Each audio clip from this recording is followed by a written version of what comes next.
Es complejo vertir en un cántaro una lluvia torrencial, y más aún un caudal estruendoso. Eso me pasó cuando quise hacer cuajar todo el contenido de la obra de Gabriel Salazar, Movimientos Sociales en Chile, Trayectoria Histórica y Proyección Política, en un video como este. Simplemente no se puede. Habrá mucho que quedará afuera, tremendas injusticias a la completud, pero intentaré al menos dejar el sabor en el paladar. Lo que hagan con ese sabor ya es tarea de ustedes. A través de las más de 400 páginas del libro, Salazar nos indica cómo se puede observar y qué significa la materialización del poder popular, su impacto en Chile y la constante poda de parte de un sector de la sociedad. Primero, nos afirma que, contrario a la opinión pedestre de que el concepto de poder popular es un mero chiste de algunos fanáticos, se ha manifestado en diversas formas y en distintos momentos de la historia patria. La autoconvocación a cabildos, organizaciones de trabajadores de diversas índoles, grupos aunados territorialmente, afrontamiento de las diversas crisis, son algunas de sus expresiones. Sin embargo, la primera pregunta aparece de golpe, y es que el mero hecho de autoconvocarse por un interés en común genera como consecuencia el poder popular. ¿Qué es el poder popular? Son preguntas que responde indirectamente el libro, dejando como protagonista del concepto al bajo pueblo, que desde sus bases es una y mil veces de levantarse y generar mecanismos de supervivencia a contrapelo de la política tradicional o el gobierno de turno. Es hacer política, sí, pero aclara que con distancia del partidismo. Los partidos políticos se han transformado en una clase en sí, con pérdida de legitimidad y que esperan ellos, los partidos políticos, que el pueblo tome una posición pasiva ante la política, dejando en manos de ellos la conducción y bases del país. Sostiene que el Estado de Chile constantemente y sin miramientos no solo ha intentado, sino que efectivamente ha minado el poder que surge una y otra vez desde las bases. Mencionaré algunos aspectos a nivel macro de lo que se constata como la mutilación del poder popular. Como primer punto, la política institucional y el pueblo. En Chile, en los más de 200 años de historia hasta la fecha, no se ha redactado nunca una constitución pensando en la opinión de la ciudadanía. Digo hasta la fecha porque en nuestros tiempos constituyentes no se puede asegurar nada aún. ¿Qué tanto importa la expresión de la ciudadanía en una constitución? Para eso hay intelectuales, expertos y abogados que pueden ver con ojos más agudos lo que necesitamos nosotros. Pero, ¿y si la lectura es errónea, sesgada y por sobre todo sectaria? ¿Qué pasa si por abandonar totalmente la labor de supervigilar un proceso constituyente y peor aún, ignorarlo por completo, cae en manos incompetentes? El resultado parece obvio. Se plasma una carta magna incompetente, no representativa, no vinculante, que no expresa una voluntad democrática y solo manifiesta un interés sectorial. ¿Y qué pasa si esa carta magna le otorga poder legítimo para usar el aparataje estatal y la violencia para ejecutar esas tareas al margen del pensamiento mayoritario?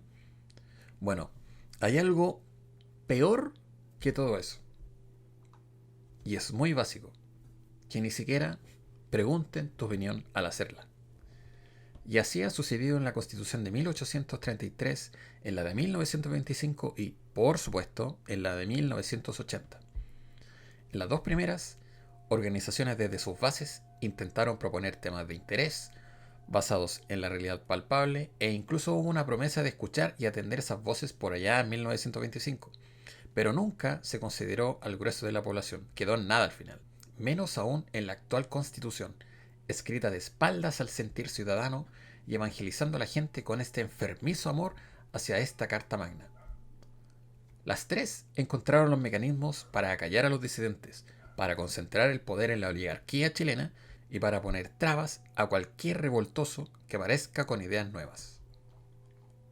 Desde la persecución de los portalianos, los hostigamientos a la creación de partidos políticos disidentes de cada época, las escaramuzas de Balmaceda, los asesinatos a grupos de trabajadores mineros y portuarios, la discriminación y precarización de la vida en el campo, hasta el aplastamiento de sindicatos, el socavamiento de mutuales y grupos de interés, la censura a la prensa independiente, monopolización y la fuerza del capital, desapariciones y torturas, hacen de esta historia, tal como el mito de Sísifo, una piedra que una y otra vez cae sobre los pobladores. Una constitución no soluciona los problemas de la gente. Esa afirmación es engañosa, pues la constitución no solo son las reglas con las que se juega un juego. ¿Qué ganas de participar del juego tendrás si siempre gana la casa? Si existe un juego en que el dueño del juego siempre tendrá la de ganar, no sirve jugar, aunque te obliguen a hacerlo. No sirve jugar ajedrez si el que elige las piezas blancas, por ejemplo, y por regla, tendrá mayor cantidad y tipo de movimientos dentro del mismo tablero que tú. ¿Es justo jugar un juego en donde tu control tiene 2 botones y tu adversario tiene 10? Lo mismo pasa cuando no te invitan, como ciudadano, a participar de la elaboración de las nuevas reglas del juego de este país. No, efectivamente no te subirá el sueldo, ni arreglará las pensiones. Pero ¿acaso no te gustaría tener mecanismos en donde eso se pueda resolver de forma eficiente y clara, por reglas básicas del tablero entre el Estado y tú? La relación supervivencia-trabajador-Estado. Ante la escasez y falta de oportunidades, no queda otra que sobrevivir a cualquier costo. No existe tal caricatura de que los pobres esperan la ayuda mientras se mueren postrados sobre sus heces. Por supuesto que holgazanes hay, pero el grupo de poder también tienen plagas de ellos, solo que tienen el capital para esconderlos de la luz pública. No es aplicable solo a una clase social de manera prejuzgatoria. Y ante la necesidad de sobrevivir, bien aparece el intercambio de productos, las ollas comunes, la autoeducación, la conformación de una tesorería popular, regulación comunal de precios, difusión de información de forma alternativa, etcétera, etcétera, etcétera. Todas ellas se han manifestado en el Bajo Pueblo, y todas motivadas por la ausencia de un Estado que se haga cargo, o que al menos muestre un interés pequeño por esas personas. Cuando las personas se dieron cuenta de que podían autoeducarse, apareció la escuela como institución normalizante, con un currículum centralista, con ínfulas europeizantes, fuera de todo contexto y por supuesto desigual. El mismo centralismo que comenzó a imponer precios en los puertos de Concepción y Valparaíso al ver que los trabajadores estaban autorregulando el comercio de la zona. El mismo centralismo que persiguió a partidos políticos disidentes y a la prensa independiente. El mismo que le puso techo y angostura a los movimientos sindicales desde siempre, pero aún más luego de 1920 a la fecha, privándolos cada vez más de poder de decisión, vinculación con la política y de su poder de negociación para con el empleador. Es cosa que lean el Código del Trabajo, analícenlo. La misma entidad que decidió que los ahorros que ya había aprendido a juntar a duras penas el pueblo, ahora pasaría a administrarlos el Estado para, y esto ya deberían saberlo, posteriormente utilizarlos para especular en la bolsa internacional y apostar fichas en el casino con dinero ajeno. La misma entidad que decidió que, tras un abandono absoluto del Estado en temas de salud, y luego de comenzar a impulsar cambios en esa materia, decide que también la salud pasa a ser materia de negocio, en donde quien eventualmente junte más dinero podrá pagar una mejor prestación de salud y tendrá una vejez más digna. Todos relatos destruidos al día de hoy. Y pareciera que cada intentona del Bajo Pueblo por suplir el abandono del Estado en esa materia es, comillas, institucionalizado. Y por ende mutilado, y por ende fragmentado, poco práctico y siempre obteniendo una tajada de ello. Si el Estado no va a llegar a todos los rincones de su soberanía para prestar ayuda y colaborar a forjar mejores personas, bueno, ¿para qué existe entonces? Qué manera más revoltosa de llevarse con el Estado, dirán algunos. No obstante, y según Salazar, estos cambios no llegarían de otra manera, pues hay pruebas de sobra de aquello. Hay muchísima más evidencia de violencia generada tras proponer cambios que el Estado no desea modificar a cambios que mejoren las condiciones de la población por iniciativa propia del Estado. El abandono es señal de desinterés, de poca o nula preocupación, y ante eso hay personas que se niegan a morir esperando el beneplácito de un Estado acumulador, egoísta y celoso de su fortuna. Salazar nos habla de cómo se han generado estas instancias de conflicto y cómo en cada una de ellas el Estado ha intervenido para validarse a sí mismo como un ente poderoso, pero jamás colaborativo. La sangre derramada de personas es la ficha de cambio para mover una coma en la administración del país, y a veces ni siquiera esa tinta es razón suficiente como para hacerlo. Movimientos sociales y el fenómeno zombie.